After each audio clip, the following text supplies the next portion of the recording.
한국 따위의 항의를 듣고 싶지 않다니 일본은 어떻게 이렇게 기고만장한 걸까요? 사실 일본이 오염수를 방류한다고 공식 발표하기까진 무려 2년 이상의 시간이 있었습니다.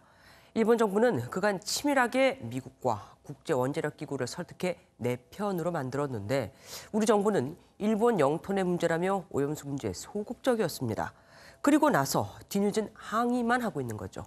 결국 한일 외교전에서 우리가 완패한 거다는 평가도 나옵니다. 이수아 기자가 보도합니다. 일본의 오염수 방류 결정에 미국은 즉각 지지 입장을 밝혔습니다.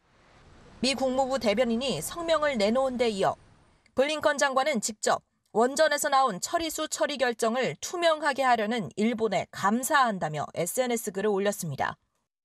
처리 과정에서 국제 기준을 맞췄는지 안 맞췄는지에 대한 정보도 우리는 지금 정확히 없는 거. 미국이 그렇게 반응을 하는 걸 보면 일정 부분 정보를 공유했을 가능성이 있죠. 국제원자력기구 IAEA 역시 일본의 발표를 옹호했습니다. IAEA는 사무총장 명의 성명을 통해 후쿠시마 원전에 저장된 처리수 처리 방안을 결정했다는 일본 발표를 환영한다고 밝혔는데 오염수 대신 처리수라는 말로 일본 정부 주장을 지지했습니다. 일본이 올해 기준 미국과 중국에 이어 세 번째로 IAEA 예산을 가장 많이 분담하는 이른바 큰손이 된 게 이 같은 지지에 영향을 줬다는 분석입니다. 자연스레 우리 외교력 부재를 지적하는 비판의 목소리가 나오고 있습니다.